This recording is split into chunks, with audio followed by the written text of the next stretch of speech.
आम आदमी पार्टी के नेता तिहाड़ जेल से बाहर निकले मनीष सिसोदिया ने अरविंद केजरीवाल को लेकर के सीबीआई के बारे में क्या बड़ा खुलासा कर दिया है। अरविंद केजरीवाल को पद से हटा करके देर रात राष्ट्रपति शासन लागू करने को लेकर के क्या बड़ी खबर आ रही है। क्या सच में अमित शाह की सेटिंग सीजेआई से है, इसलिए अरविंद केजरीवाल की जमानत रद्द हो रही है। नमस्कार, मैं आशीष राठौर आपका फिर से एक बार स्वागत करता हूं। दिल्ली की सत्ता पर काबिज आम आदमी पार्टी की नेता आतिशी मार्लेना ने प्रेस कॉन्फ्रेंस करके भारतीय जनता पार्टी पर नया आरोप लगाया है। उन्होंने कहा है कि अरविंद केजरीवाल सरकार के खिलाफ बहुत बड़ा राजनीति षड्यंत्र प्लान किया जा रहा है और दिल्ली में राष्ट्रपति शासन लगाने की साजिश चल रही है। जब आम आदमी पार्टी के नेता को ही डर लग रहा है कि दिल्ली में राष्ट्रपति शासन लागू करने की साजिश चल रही है, इसका मतलब आम आदमी पार्टी को डर है कि दिल्ली में राष्ट्रपति शासन लागू हो जाएगा, क्योंकि 4 महीने से आम आदमी पार्टी के संयोजक अरविंद केजरीवाल तिहाड़ जेल में बंद हैं। दिल्ली बिना सीएम के चल रहा है। यह बयान आतिशी का दर्शाता है कि दिल्ली बिना सीएम के चल रहा है तो राष्ट्रपति शासन लागू होना तय है। अब गृह मंत्रालय कभी भी सख्त ऑर्डर दे सकती है। अमित शाह जी की नज़र पूरी तरीके से बनी हुई है कि दिल्ली बिना मुख्यमंत्री का कैसे चल रहा है। इस पर हाई लेवल मीटिंग भी चल रही है। अमित शाह जी, मोदी, उपराज्यपाल, सबकी नज़र दिल्ली की व्यवस्था पे है। आतिशी मार्लेना ने केंद्र सरकार पर हमला करते हुए कहा कि हमें विश्वसनीय सूत्रों से जानकारी मिली है कि आने वाले दिनों में भाजपा शासित केंद्र सरकार दिल्ली में राष्ट्रपति शासन लागू करने वाली है। हालांकि आपकी जानकारी के लिए बता दूं कि आतिशी मार्लेना का विश्वसनीय सूत्र बहुत कमज़ोर है। इससे पहले भी आतिशी मार्लेना ने बीजेपी के ऊपर आरोप लगाया था कि मेरे बहुत ही विश्वसनीय करीबी को यह ऑफर दिया गया कि आम आदमी पार्टी आतिशी को कहिए कि बीजेपी में ज्वाइन होने के लिए उनको लाखों रुपए दिए जाएंगे।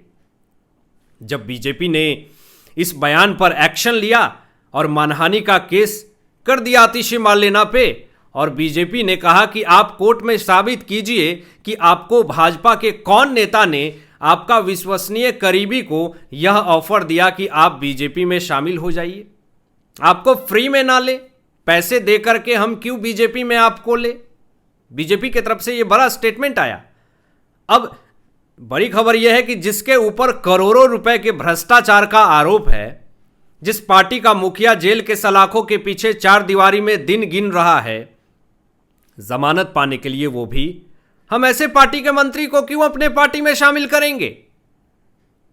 अब बात करते हैं दोस्तों कि क्या अमित शाह की setting chief justice of India DY Chandrachud से है, इसलिए अरविंद केजरीवाल की जमानत रद्द हो रही है, अटक रही है, लटक रही है।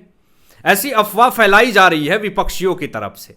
अफवाह फैलाई जा रही है सोशल मीडिया के ऊपर कि सीजेआई का सेटिंग है अमित शाह जी से।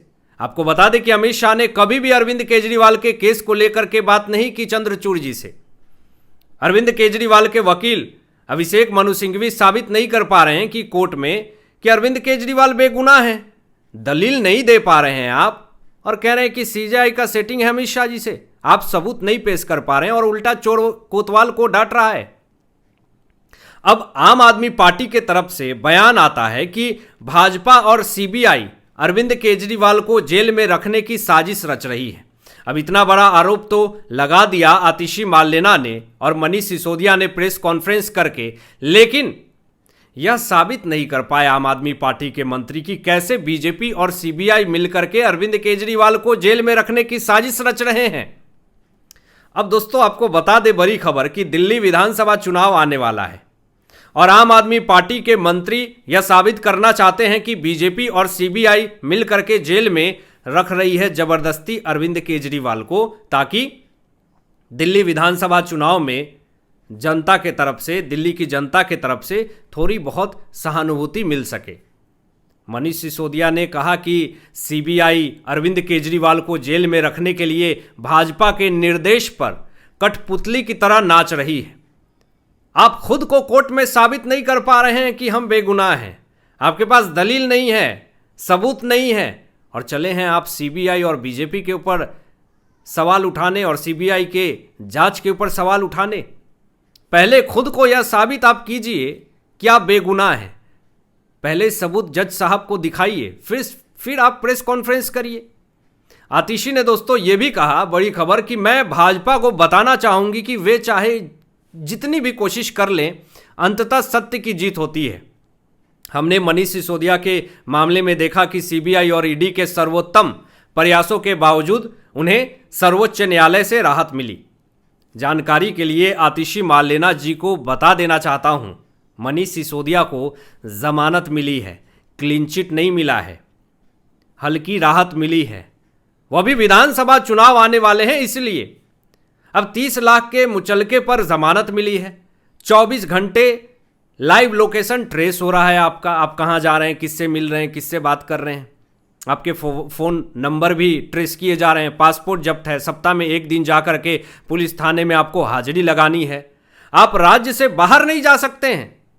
इसको अगर जमानत कहते हैं तो इससे अच्छा है कि आप तिहाड़ जेल में ही रहते, ज़्यादा आज़ाद थे आप वहाँ पे। अब जरा जान लेते हैं कि मनीष सिसोदिया और अरविंद केजरीवाल में ज़्यादा ईमानदार कौन है, और इसका खुलासा कुमार विश्वास जी ने कर दिया है दोस्तों। गांधीवादी समाज सेवी अन्ना हजारे के भ्रष्टाचार विरोधी आंदोलन से जन्मी आम आदमी पार्टी की स्थापना 2 अक्टूबर 2012 को हुई। अपनी स्थापना के बाद आम आदमी पार्टी ने कहा था कि वो भ्रष्टाचार का अंत करने के लिए आए हैं। हालांकि अब आम आदमी पार्टी पर ही भ्रष्टाचार के आरोप लग रहे हैं। दिल्ली शराब नीति घोटाले केस में मनीष सिसोदिया पिछले 17 महीने से जेल में थे। हाल में ही उन्हें जमानत मिली है, जबकि मुख्यमंत्री अरविंद केजरीवाल फिलहाल शराब घोटाले मामले में मनी लॉन्ड्रिंग केस में तिहाड़ जेल में बंद हैं। अब आम आदमी पार्टी के पूर्व नेता कुमार विश्वास ने शुभांकर मिश्रा के पॉडकास्ट पर हिस्सा लिया था। इस दौरान उन्होंने दिल्ली के मुख्यमंत्री अरविंद केजरीवाल और मनीष सिसोदिया को लेकर के बात कही।